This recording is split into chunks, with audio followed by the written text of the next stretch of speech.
नमस्कार, आप देख रहे हैं सीएनबीसी आवाज और हम बात कर रहे हैं कि बजट जब बनकर के आएगा तो वित्त मंत्री अरुण जेटली उसमें क्या क्या नए आइडियाज को जगह दे सकते हैं। आज हम बात करेंगे कि इस देश में बरसों से एक प्रकार का एसेट क्लास के बीच में वॉर चल रहा है, युद्ध चल रहा है। युद्ध ये है कि हमारी आपकी जो बचत है, जो सेविंग है, वो कैसे इन्वेस्टमेंट में जाए, प्रोडक्टिव इन्वेस्टमेंट में जाए या अनप्रोडक्टिव इन्वेस्टमेंट में जाए। और ये पैसा क्यों जरूरी है? क्योंकि सरकार के पास इतना पैसा नहीं है कि ग्रोथ के लिए जरूरी पूंजी वो जुटा सके और निवेश कर सके। इसीलिए कैपिटल मार्केट के नजरिए से, लेकिन एक बहुत जरूरी बात जो कि माइंडसेट को बदलने की है, एक बड़े आइडिया की नहीं, माइंडसेट को बदलने की है, जो हम कर रहे हैं मोतीलाल ओसवाल के ज्वाइंट एमडी रामदेव अग्रवाल के साथ। हमारी ये जो खास सीरीज है बिग आइडियाज, उसमें मार्केट, इंडस्ट्री और इकोनॉमी के कई विशेषज्ञों से हमने बात की है और कुछ बड़े और जरूरी आइडिया सामने रखने की कोशिश की है। तो आज अग्रवाल जी से बातचीत होगी। आपने हमारे लिए रामदेव जी वक्त निकाला, आपका बहुत शुक्रिया।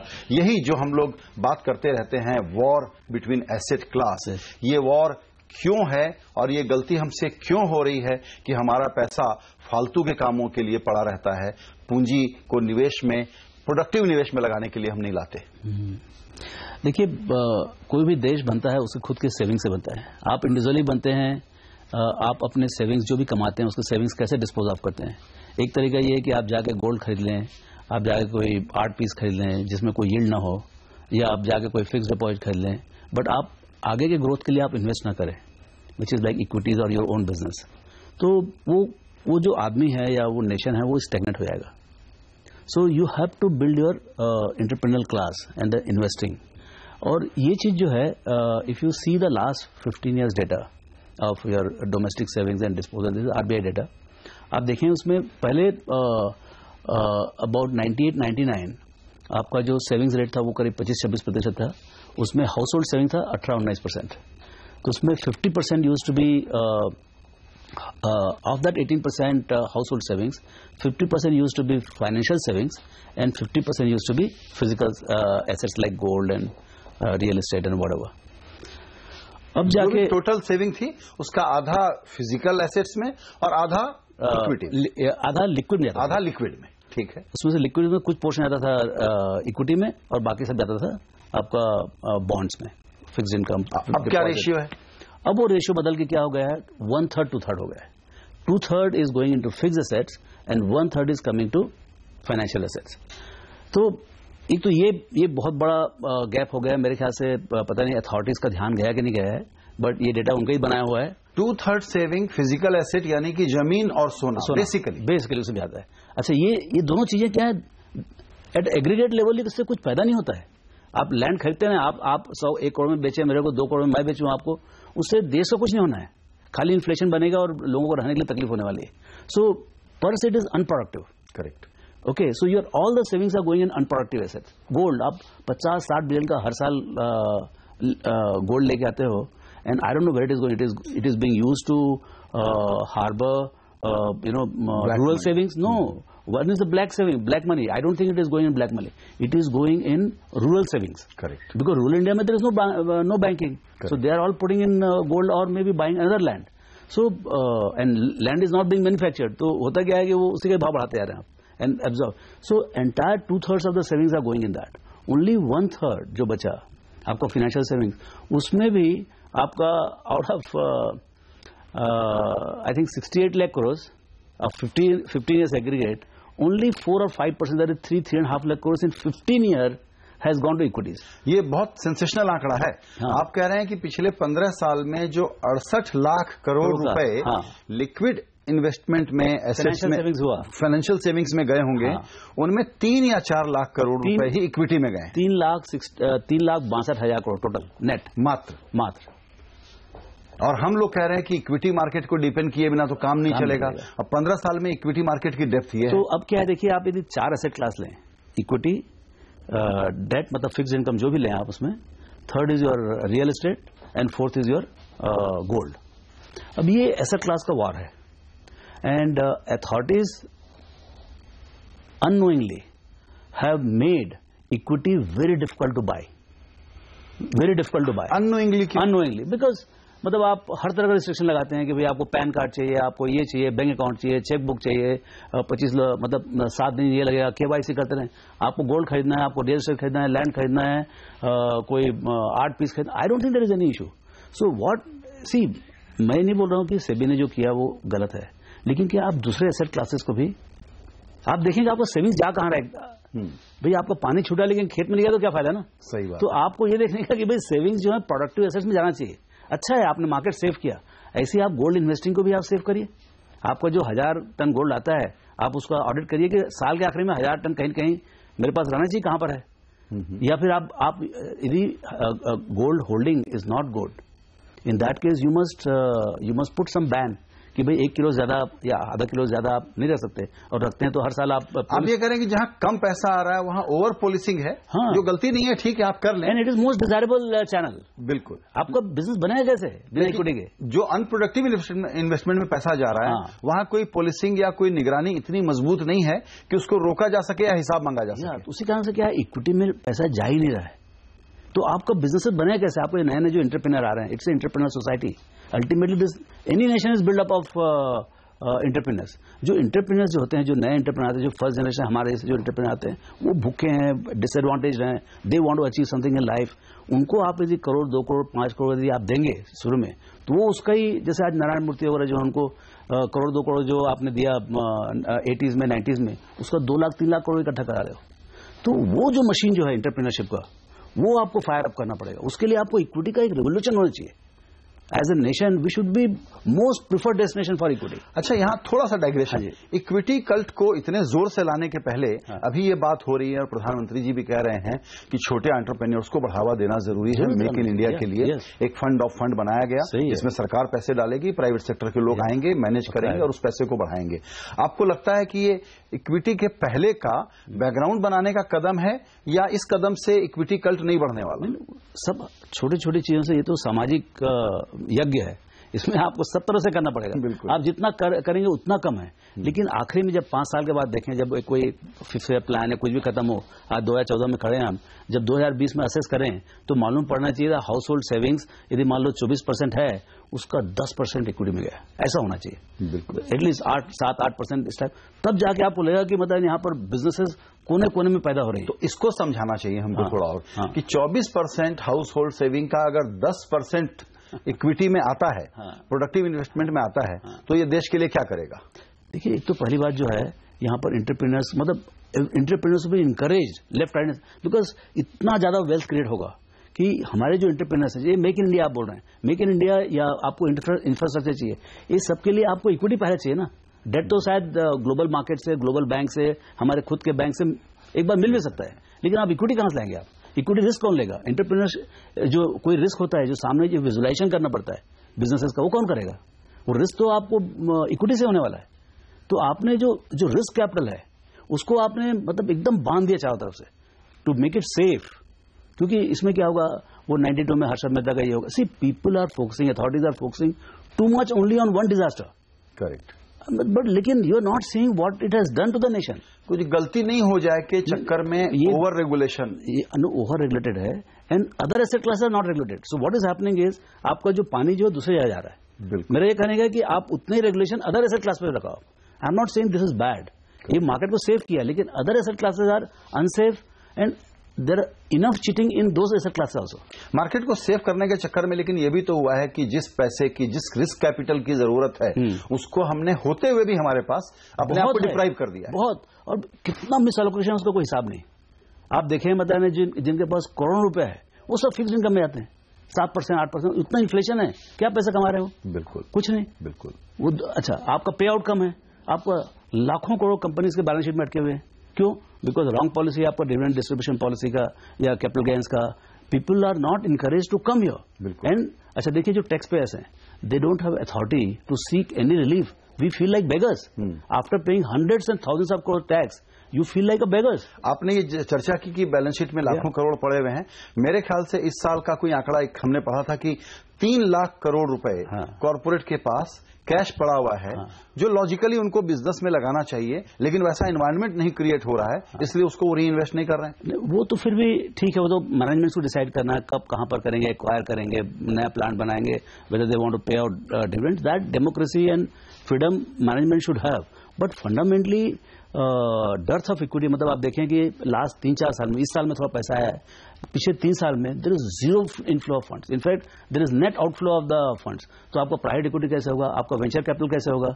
तो ये छोटे छोटे जो नए, जैसे आपके पास कोई नया आइडिया, नया चैनल चालू करना है, आपको 5 करोड़ का फंडिंग चाहिए, because you can not take the risk, कौन देगा आपको? करेक्ट, वो कल्चर ही नहीं है इक्विटी इन्वेस्टिंग का। बिल्कुल। सो वो एक कल्चर होना चाहिए। इस कल्चर को बनाने और बढ़ाने के लिए बहुत सारे काम करने हैं, लेकिन एक जिसको कहते हैं एक बड़ा ट्रिगर पॉइंट, वो क्या होना चाहिए? क्या डिविडेंड डिस्ट्रीब्यूशन टैक्स जैसे हर्डल को हम ये कह सकते हैं स्ट्रांगली, इफेक्टिवली कि ये एक बहुत बड़ा रुकावट है, ये बहुत बड़ा रोड़ा है रास्ते में? एक देखिए, ultimately equity investing is about, is like said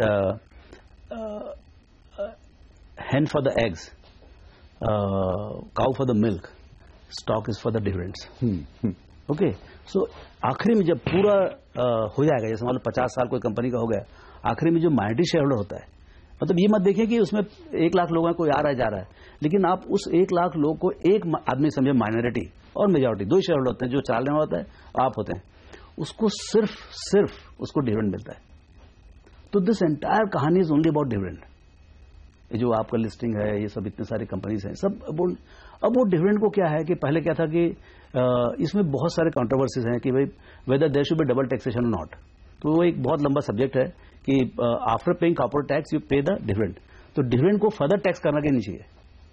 अब इसमें क्या है, आप जब इंटरेस्ट देते हैं डिपॉजिट में, तो उसमें फर्दर टैक्सेशन नहीं होता है, there is only 1 level taxation. तो ऐसा मानना है कई कंट्रीज में, जैसे ब्राजील है, हांगकांग में there is no dividend distribution tax, China में only 50% of dividend is tax. So जैसे यदि आपका corporate tax rate is 30%, it will be 15% will be applied to dividend. So ऐसे बहुत तरीके से रेगुलेट देते हैं। तो डिबेट में आप किसी भी साइड खड़े हो सकते हैं, लेकिन ये फैक्ट है कॉन्सेप्ट के तौर पर कि यहां पर एक टैक्स प्रॉफिट पर दे देने के बाद डिविडेंड चुकाते वक्त दूसरा टैक्स भी देना पड़ रहा है। तो एक तो ये बात है, सो देना चाहिए नहीं देना चाहिए, वो एक ये है। विश्व में सब कंट्रीज में मोस्टली टैक्स होते हैं, लेकिन कई रिलीफ भी हैं कई जगह। करेक्ट। सो मेरा कहने का है कि एक सुझाव इसका भी है कि सीलिंग लगा दीजिए। हाँ, तो मेरा क्या कहने का है, यदि we don't want to get into this argument, but we can have very low rate of dividend distribution. 2%, 2.5% रखें आप। 10% चालू हुआ था, उसको आप 2-2.5% करें। अभी शायद रेवेन्यू का शायद थोड़ा बहुत कंस्ट्रेंट होगा, so they can do it in 2-3 phases कि भाई आप पहले you restore to 10%, then 5%, then 2.5%, and eventually abolish it, so that people run. See, what is investing and speculation? Investing is when you buy for the performance of the assets. Speculation is when you buy for the price change. Correct. Performance of the asset मतलब क्या है, आपको dividend चाहिए, तो लेकिन यहां पर कोई डिविडेंड कमाने के लिए आता नहीं, क्योंकि डिविडेंड देते नहीं लोग।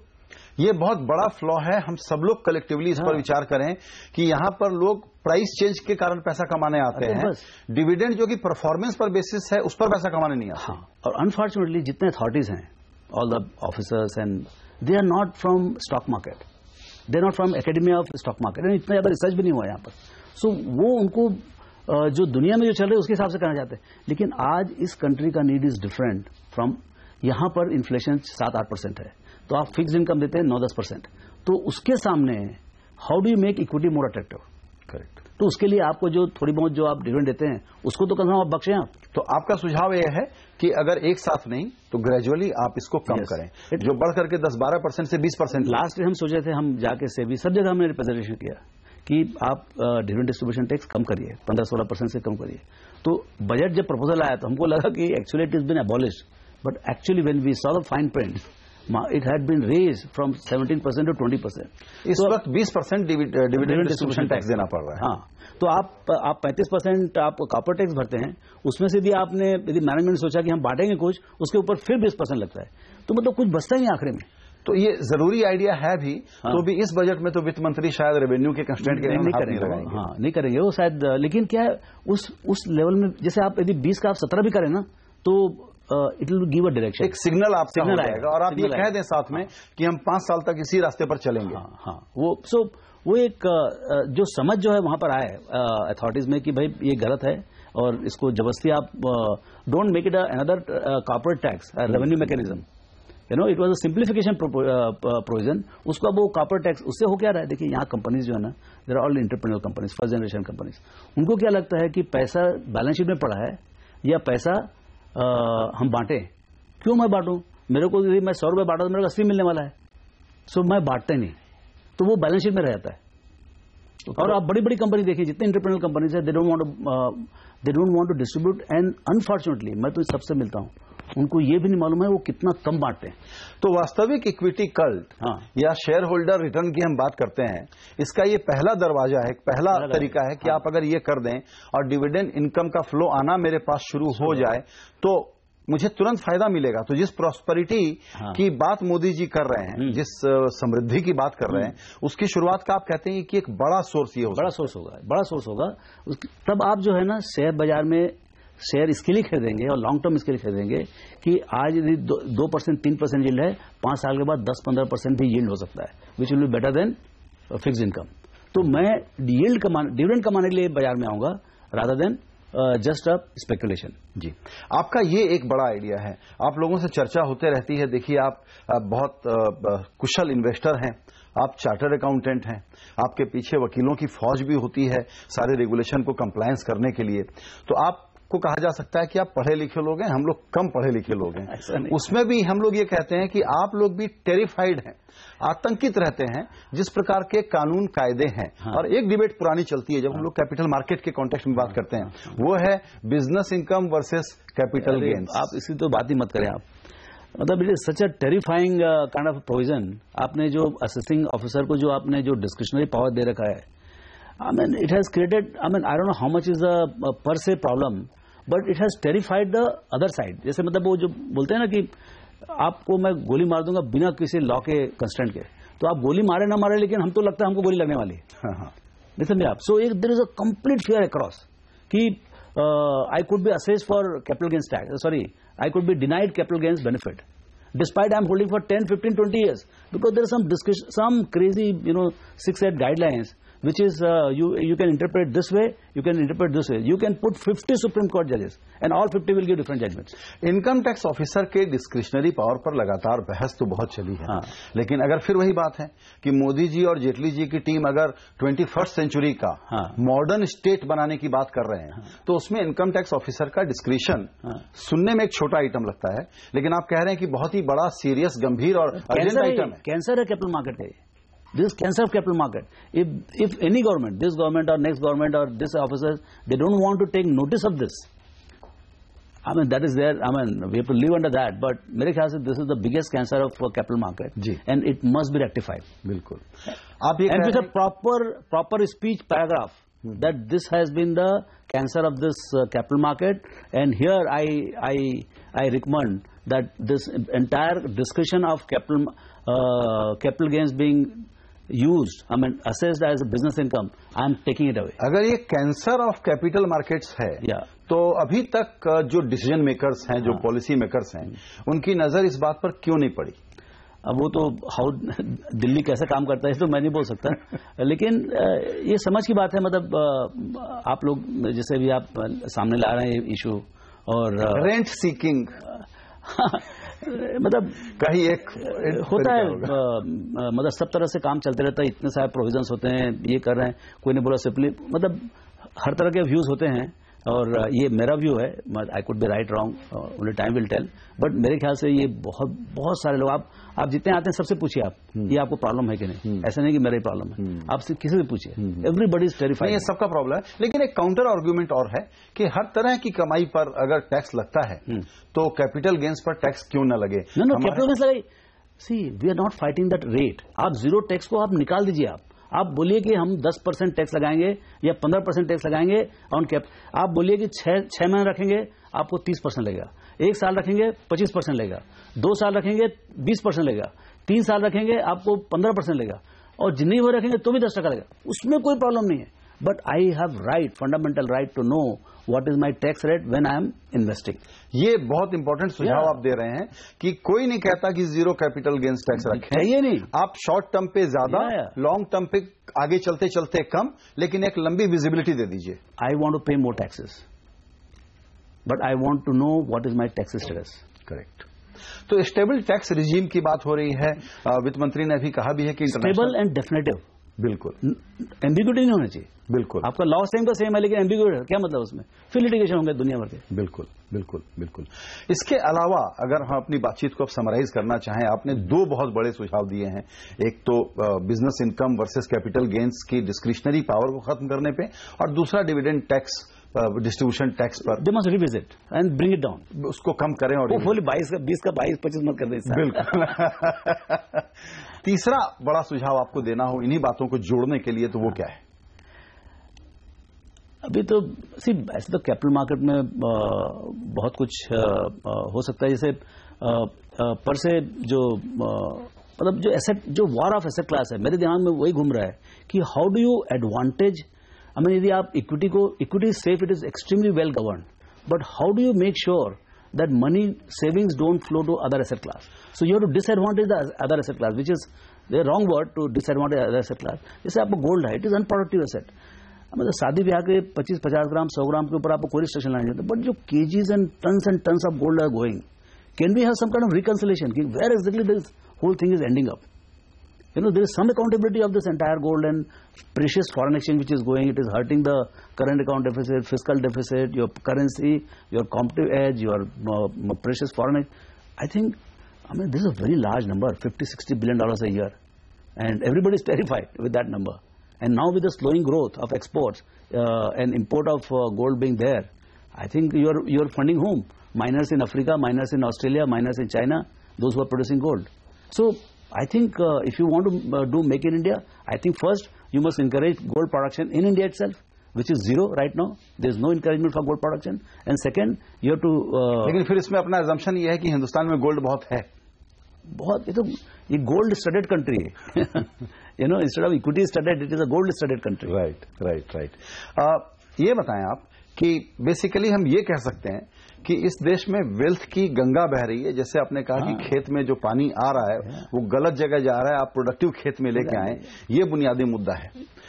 इसके अलावा हम लोग लगातार इक्विटी कल्ट को बढ़ाने की बात करते रहे हैं, शेयर होल्डर डेमोक्रेसी को मजबूत करने की बात करते रहे हैं. रेगुलेटर्स ने काफी कुछ काम किए भी हैं. एक जो बात ध्यान में आ रही है, मतलब जो actually another big one which is actually another mini cancer और next cancer, is that Indian equities are manage from out of India.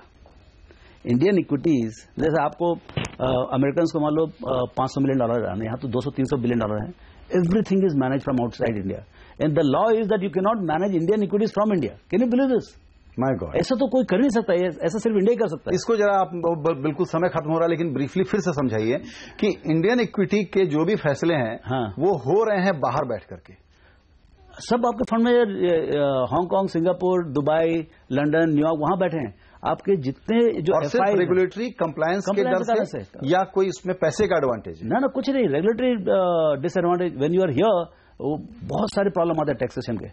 It's all taxation related, and it is also to do with the capital control and all. But I mean, we must see that at least we manage our equities from India. Forget about global equity from India. तो make in India के साथ locate in India, relocate in India. No, invest from India for India. Invest from India and invest for India अगर करना है तो invest from India करना भी जरूरी है. Invest from India for India and for the world. बिल्कुल. रामदेव जी, आपके सुझाव बहुत ही रोचक हैं, प्रोवोकेटिव हैं. हम आशा करते हैं और हम कोशिश भी करेंगे कि ये सुझाव बिल्कुल महत्वपूर्ण ढंग से हम लोग वित्त मंत्री तक चैनल के अलावा डायरेक्ट भी पहुंचा सकें. बिग आइडियाज में शामिल होने के लिए आपका बहुत शुक्रिया. Thank you.